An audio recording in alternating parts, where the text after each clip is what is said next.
Alison, muy buenos días y el agradecimiento de Caja de Resonancia por estar el día de hoy acompañándonos aquí en los estudios de Radio El Sol. Muy buenos días y más bien muchas gracias a Caja de Resonancia por este espacio para poder hacer un poco de diálogo, ¿no? Alison, la última entrega de la revista Crítica y Acción nos parece un buen momento para conversar. ¿Por qué Crítica y Acción y por qué una revista más en la ciudad de Arequipa? Bueno, en realidad esta fue una inquietud de un grupo de, principalmente sociólogos, pero obviamente está abierto a todos los profesionales de las ciencias sociales y en general a quienes deseen escribir, ¿no? Primero, claro, todos provenimos de la universidad, se pensó que sea un espacio de reflexión y obviamente de acción, ¿no? Como dice la revista, donde podamos confluir pues diferentes temas, ¿no? Dado que nos encontramos en tiempos convulsos, complejos, y ni qué decir en el Perú, ¿no? Para muchos hemos tocado fondo en muchos momentos de nuestra historia, pero en particular nos hace tocar fondo, y la idea era esa, ¿no? Bueno, en un primer momento nos reunimos diferentes profesionales de Chiclayo, o sea, sobre todo donde proviene la formación digamos, de la escuela profesional, ¿no? De sociología, que es la mayoría de la profesión que nosotros nos tenemos de punto de encuentro, ¿no? De Lima, Arequipa, pero bueno, como todo grupo humano nos fuimos reconfigurando. Actualmente, bueno, estamos en un proceso de cambio, pero la idea era continuar, ¿no? Y no solo continuar, sino en realidad, o sea, más allá de que ahora también es una vertiente importante el tema de la investigación, pero no solamente como esa tendencia de cumplir un requisito de una moda, sino como bien lo decían en la editorial. O sea, la universidad se ha replegado demasiado y se ha alejado mucho de esos problemas reales, ¿no? O de repente muchos sí hacemos trabajos académicos, pero nuestra gran inquietud, ¿cuánto de eso realmente tiene un impacto, no siquiera reflexivo, ¿no? Porque definitivamente desde la acción política, orgánica, estamos muy alejados, pero Crítica y Acción por lo menos es ser un poco la resistencia. Bueno, si estamos tan aletargados, por lo menos estemos un poco más activos desde la publicación, ¿no? Que sea un espacio, una vitrina, y bueno, esa era un poco la idea, y de que principalmente la revista sea en físico, ¿no? Porque muchos provenimos de ese contacto con lo físico, y creo que es una experiencia que no podemos perderla, ¿no? Y bueno, y posteriormente ojalá podamos de repente indexarla, también pues alinearnos a los estándares que nos exige hoy día el mundo global, por decirlo así, ¿no? Alison, a mí lo que me llama la atención es una parte del título, Crítica y Acción. Yo quiero resaltar esa parte, ¿no? ¿Cómo así va a ser la acción? Porque, claro, una revista es principalmente un texto de reflexión, un texto de ensayo, un texto donde se puede hacer crítica, donde se pueda plantear alternativas, pero ¿cómo así entra la acción dentro de la perspectiva de esta revista tan importante? Claro, o sea, sí, bueno, en realidad es un proceso que todavía definitivamente está en construcción, ¿no? Por ejemplo, nosotros y ahora una autocrítica incluso de nuestra revista, que los 4 primeros números sí lo tuvimos, que era desde las regiones, ¿no? Entonces justamente era esa idea de que no sea una típica revista, que a pesar que sí nos reunía gente de varias partes del Perú, no sea solo desde Lima, sino más bien sea una mirada desde las regiones, y nosotros podamos también generar acción, ¿no? O sea, desde las diferentes temáticas o secciones que hemos ido también un poco reconfigurándolas, ¿no? Desde propuestas, desde la participación con los jóvenes, política, ¿no? También varios trabajos sobre el tema de la participación de las mujeres, ¿no? Entonces la idea era un poco que desde esa reflexión académica pasemos a la acción y articulemos una perspectiva, ojalá se pueda a nivel nacional, ¿no? ¿Qué tipos de acciones son los que ustedes prevén ir procesando en el futuro?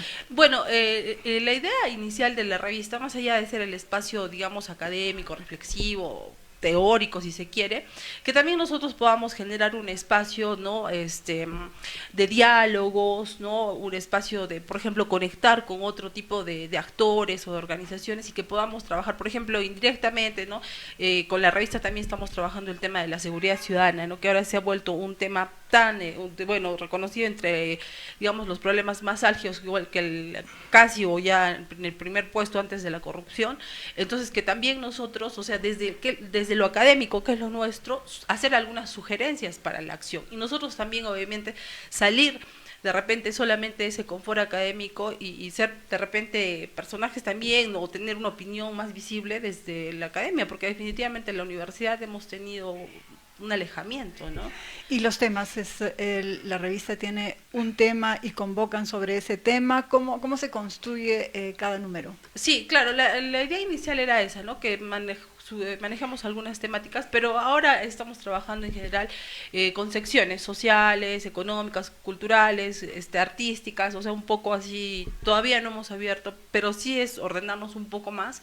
En realidad incluso vamos a hacer una suerte de convocatoria, pero nosotros queremos también personas que realmente se comprometan, y ojalá también pasemos ese nivel editorial, ¿no? Porque no solamente es recibir los artículos, sino hacer una retroalimentación, obviamente sin incidir en la perspectiva de los autores, pero claro, por lo menos nosotros convertirnos en ese, digamos, nivel de edición, ¿no? Creo, porque ahora hay que manejar un tema de normas, o sea, también con esa parte formal, ¿no? ¿Es posible generar entre los autores, o en el momento que se está construyendo la revista, un debate, algún tipo de conversación o intercambio previo a la publicación?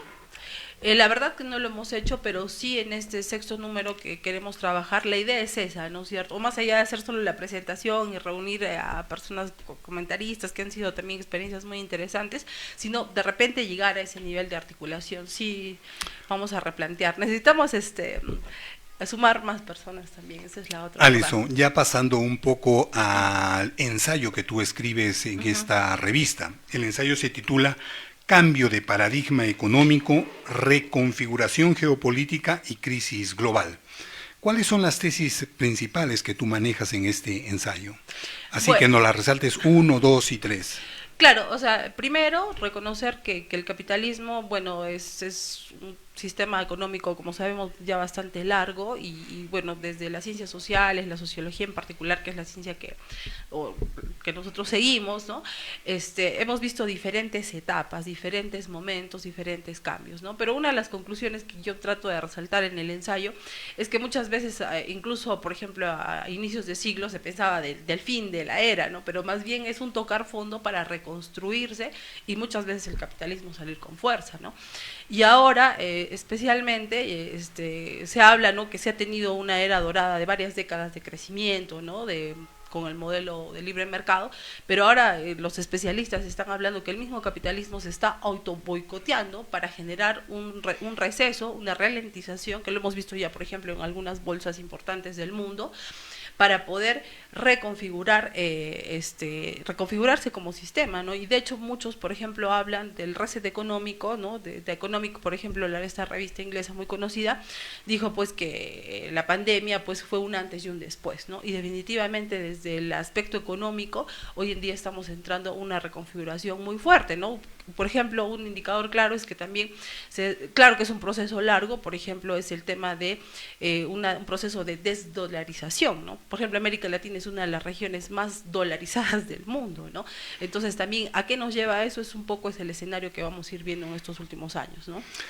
¿Te parece verdaderamente de que el capitalismo está reseteándose y avanzando hacia un nivel superior, o muy por el contrario? Es que estamos viviendo ya una larga crisis que yo la ubicaría a finales de la década de los años 50, comienzos de los 60, y ha tenido, simplemente sucesivas críticas. La última fuerte y grande fue en el 2008. Entonces, ¿no te parece más bien de que en vez de que el capitalismo de cada crisis salga, entre comillas, más fortalecido, sino es síntoma de su debilitamiento, y tú como lo señalas, de repente inclusive la desdolarización, porque quien empuja el capitalismo es obviamente Estados Unidos, Europa Occidental, y el propio proceso de desdolarización significaría pues un nivel de lo que tú señalabas, ¿no?, de reconfiguración geopolítica, y en este caso de debilitamiento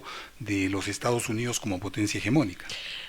Bueno, diría así, no, creo que es una respuesta un tanto compleja porque para muchos sí tienen esa mirada, pero para otros dicen, claro, o sea, lo que está tomando, ahora por ejemplo es en la segunda tesis, digamos, ¿no? O sea, se ha pasado de ese mundo unipolar que fue, digamos, el triunfo de los 90 hacia adelante, ahora hacia un mundo multipolar, ¿no? Que ya no responde, por ejemplo, a los conceptos de estados nacionales, sino, por ejemplo, se habla de una élite mundial que es la que manejaría, por ejemplo, algunos hablan de esta figura muy...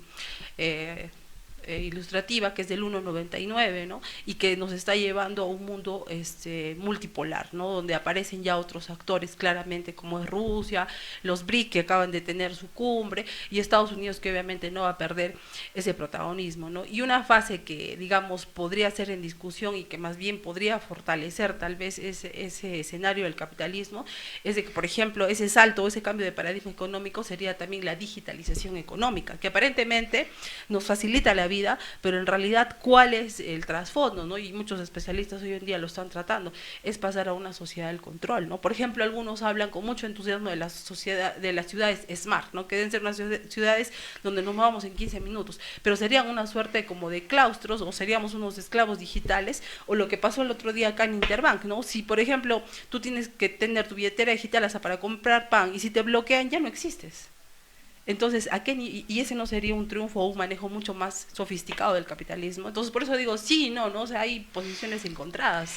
La otra cosa que a mí me gustaría que nos dieras tu opinión es, ese evolucionar del capitalismo ha venido con una larga también, un largo proceso de retroceso en lo que significan derechos sociales, derechos ciudadanos, un retroceso en lo poco que se ha venido avanzando respecto a el derecho de las mujeres y las poblaciones LGTBIQ+, o inclusive lo poco que se había avanzado en contra del racismo. La sociedad se ha vuelto más conservadora, más, no sé, feroz, voraz contra las minorías.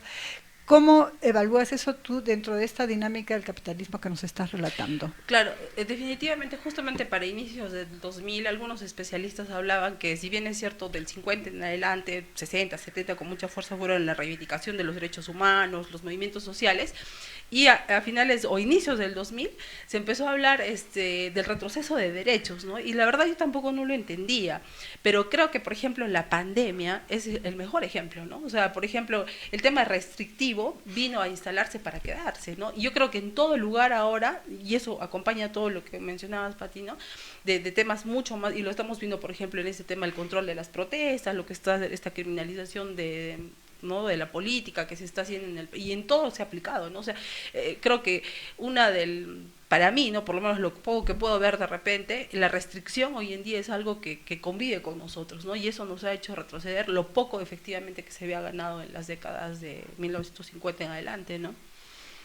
Ahora, a mí hay cosas que me llaman la atención en ese sentido. La universidad, por ejemplo, que en general es una institución amplia, universal, que debe hacer caber el debate de todos los saberes, los enfoques, etcétera, siempre fue un espacio de laicidad, donde lo laico era presente, donde las prácticas religiosas eran una cosa individual, personal, particular de cada uno en su casa. Sin embargo, en los últimos, no sé, 20 años, vemos en una universidad pública como San Agustín, que nos aparece en medio de un jardín la estatua del Divino Niño, o que tenemos procesiones, o que se hacen misas por diversos motivos. ¿Cómo miras eso en la dinámica de lo que debiera ser una vida académica más libre, digamos? Claro, o sea, definitivamente, ¿no? O sea, coincidimos, esas son cuestiones más individuales, que nadie puede estar a favor o en contra, ¿no? Sin embargo, y de hecho también creo que es uno de los grandes debates, a veces yo a los chicos siempre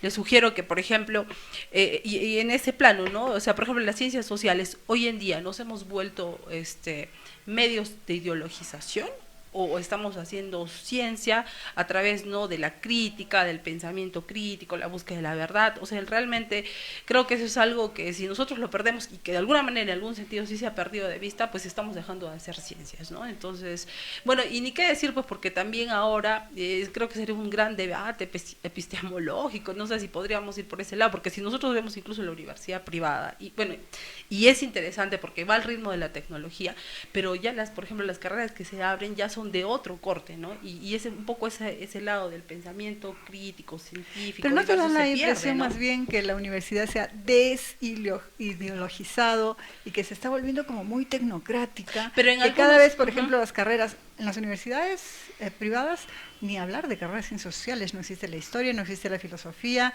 no existe la sociología, no existe la antropología, ¿no? Y en nuestras ciencias sociales las agendas de investigación se convierten como muy puntuales. Vamos a ver qué pasa con, no sé, la seguridad ciudadana en el distrito no sé qué. Vamos a ver qué pasa con digamos, la ciudadanía de los niños del colegio no sé cuántos. Y tenemos una agenda de investigación muy de cuentagotas, muy superficial, que no ve el conjunto de lo que está pasando en la sociedad. ¿No te da esa impresión? Sí, no, de repente no se me entendió bien, pero por ejemplo, ¿no?, hoy en día, y que es un debate también global, ¿no es cierto? Y ahí tiene que ver, cómo por ejemplo en el mundo estamos viendo cómo por ejemplo algunos, organismos supranacionales que ponían la agenda del mundo, hoy en día, por ejemplo, están reemplazados por Davos o por la Agenda 2030, ¿no? Incluso hay pero a eso justo me refería. Hay aspectos, técnicos o prácticos que los recibimos, los implementamos sin cuestionar nada, ¿no? O sea, en esa línea me refería, ¿no? O sea, y por ese lado, ¿no?, a veces las ciencias sociales también validamos ciertos pensamientos, ¿no? Y dejamos de lado ese tema crítico, ¿no? Lo que no se mide no existe. Exacto, el positivismo no sigue. El positivismo y además la máxima expresión de lo tecnocrático, ¿no? Hay que medir, contar, pesar, hacerlo caber en el molde, y eso reduce el espacio para la crítica, la creatividad, la búsqueda de otras rutas, ¿no? Yo pensaría de que más que estar frente a un nuevo paradigma señalado por lo tecnológico, estamos simplemente ante el modo de producir mercancías, bienes y servicios capitalista, y donde yo creo que el capitalismo nunca ha renunciado a la innovación tecnológica. Parte de la innovación tecnológica o la innovación tecnológica va de la mano con, en este caso, el capitalismo, ¿no? O sea, el capitalismo nunca, entre comillas, en aras de menores ganancias, menor tasa de ganancia, menor sobreexplotación, va a retroceder a formas anteriores, porque en la propia competencia está el problema del cambio tecnológico. Lo que yo diría, y no sé si a ti te parecerá acertado, es que nos enfrentamos hoy en día a una situación en donde, producto de la lucha geopolítica entre Estados Unidos y, en este caso, digamos así, China, ¿no?, entre Estados Unidos y el bloque occidental y China y sus aliados, se está dando, pues, no, aparecen fuerzas tan reaccionarias, tan tradicionales, tan conservadoras, que por ejemplo se nota eso en el retroceso en cuanto a los derechos conquistados por mujeres o minorías, ¿no? Pero lo que sigue es, en esa lucha donde aparecen estos sectores, la cosa es hacia más que su recomposición y refortalecimiento a un nivel de marcadores de la crisis en la cual se encuentra hoy en día el capitalismo. ¿No tienen esa mirada o crees tú, Alison, de que al contrario nos encontramos y vamos a enfrentar en el futuro un fortalecimiento del sistema capitalista como sistema? Claro, bueno, es que es un tema bien complejo, ¿no? Y creo que hay las dos miradas, pero el fortalecimiento desde esa élite, ¿no? O sea, porque al final, o sea, si nosotros vemos tanto los aliados de Rusia y Estados Unidos, al final terminan siendo casi los mismos. Y en nuestro imaginario nada más es que vemos como un rompecabezas dividido, ¿no? Entonces, yo por eso decía, o sea, lo sostenía en ese sentido, o sea, un cambio de paradigma donde ya no interesan incluso, digamos, puntos de encuentro, sino solamente ese control global, ¿no? Y si lo vinculamos incluso con lo último que estábamos viendo, por ejemplo, si vemos también cómo nosotros, o la mística, por ejemplo, que hay en la universidad hoy día en los estudiantes, que es distinta de repente a la forma de pensar que teníamos, ¿no? Y podríamos hablar, no sé, pues de la cosecha o del ideológica, si se quiere, de los 30 años o de los 31 años del modelo neoliberal, no sé, con qué nos enfrentamos y también cómo trabajamos eso, y la forma de pensar que teníamos nuestra generación a la que tiene ahora es totalmente diferente, ¿no? Entonces, por ahí, ¿no? Algunas ideas de repente para juntarlas. Aquí uno de nuestros oyentes en el Facebook nos dice, el reto de la revista es cómo orienta y contribuye a la acción con incidencia política. ¿Tú crees que sea así el reto de la revista? Ojalá, ¿no? Pero en realidad, sí, o sea, como les decía hace un momento, nosotros estamos en una suerte de resistencia, ahora también nosotros queremos recomponernos, y también, no entiendo que las preguntas van también en una línea como de sugerencia, trabajar algunas temáticas donde efectivamente estamos muy débiles. Por ejemplo, el otro día escuchaba la entrevista, no sé si la vieron, que le hacía Hildebrand a Cinesio López, y veníamos repitiendo muchos años que éramos, pues, Cinesio López lo sostiene, ¿no? Una democracia sin partidos políticos, y como que lo teníamos asumido y bien, ¿no? En cambio hoy día hemos perdido esa figura de pseudodemocracia que tenemos, ¿no? Entonces creo que hacer acciones desde lo orgánico, desde lo político, se va a volver algo urgente, y la revista obviamente tiene que estar comprometida en esa línea. Así es, porque yo creo que una de las mentiras más grandes que hemos comprado o que compramos fue que a partir de los años 90, en 1900, a partir del año 2000, entre comillas, ingresábamos a un periodo democrático, ¿no? Hoy en día, yo creo que la realidad demuestra lo contrario. Alison, ¿para cuándo tenemos el 6º número de Crítica y Acción?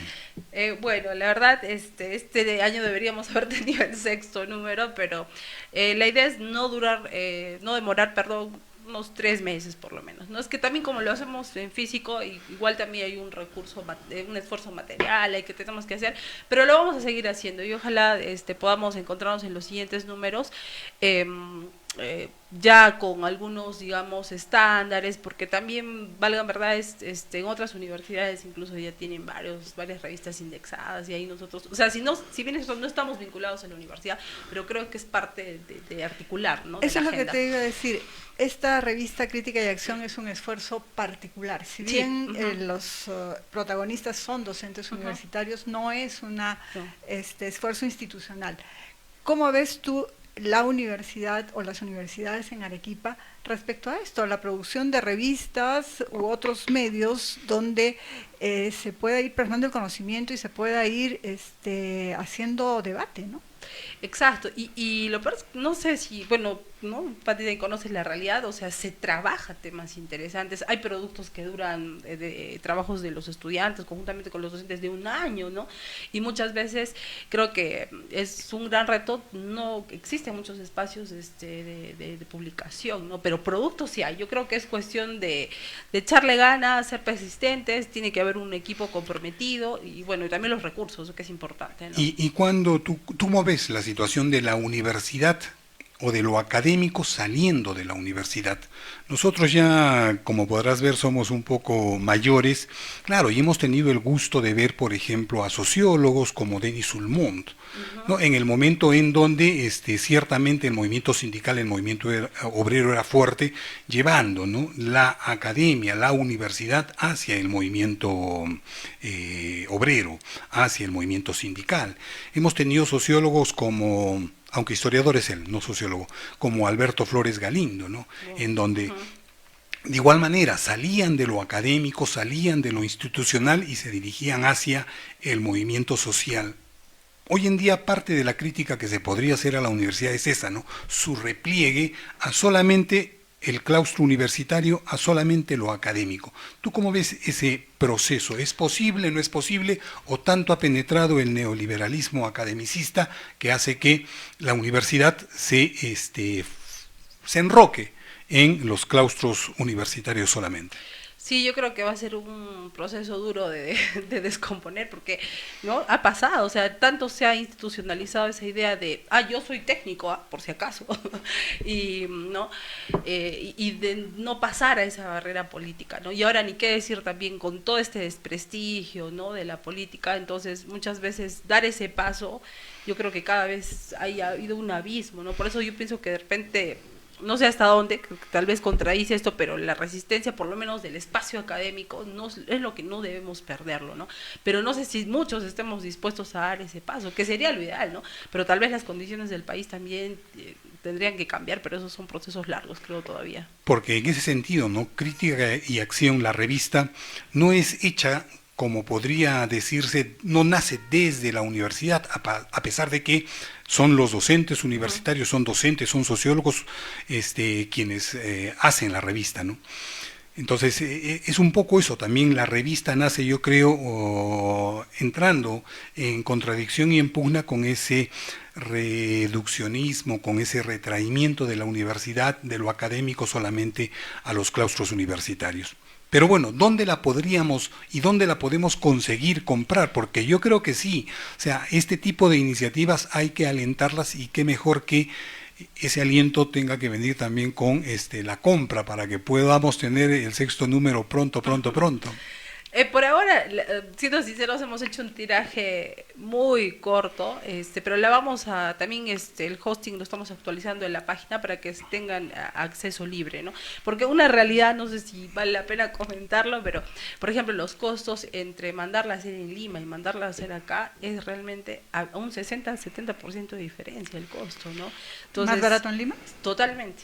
Desde la edición hasta la impresión, totalmente, ¿no? Entonces, pero sí, o sea, la verdad, los números que hemos hecho, y con mucho grado que han sido pocos, pero incluso nos están pidiendo ahora, ¿no? O tal vez podamos hacer otro tiraje corto y poder ya difundirlo para... Les podemos dar acá los nombres de repente de algunas imprentas que sería bueno comparar los precios, ¿eh? Porque yo creyera de que nosotros el libro que hemos sacado del colectivo, Mirando hacia el futuro, creemos que ha salido relativamente barato en comparación inclusive a Lima. Qué bueno, sí, ya sería excelente entonces.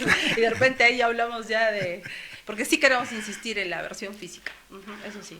Bueno, ya, Alison, llegamos al final. Una última pregunta. Una última pregunta, digamos, ¿qué ves en la agenda universitaria que articule con la sociedad? Temas, por ejemplo, de investigación o... ¿Cómo ves tú en este momento si hay agenda universitaria que intente articularse con la sociedad o no? ¿Qué es o cómo funciona? ¿Qué pasó con Agenda para el Desarrollo, por ejemplo? Que fue un intento de 3 universidades de articularse a la sociedad, pero que creo que pasa bien desapercibido. Sí, bueno, la agenda sigue vigente, ¿no? O sea, es más, acabamos de hacer justamente el foro de seguridad ciudadana, donde presentamos ese estudio preliminar que comentábamos antes de dialogar. Pero claro, o sea, yo pienso que se puede todavía, hay una agenda, hay un plan de trabajo, ¿no? que se está trabajando. Este año se ha trabajado, por ejemplo, también el tema de políticas de salud, ¿no es cierto? El tema también de medio ambiente, que se va a hacer en un mes otro evento. Tal vez por ahí articular un poco más la difusión y el protagonismo, ¿no? Directamente también de nosotros como universidad, pero ahí estamos dándole, pero sí, todavía es un espacio que tiene bastantes desafíos.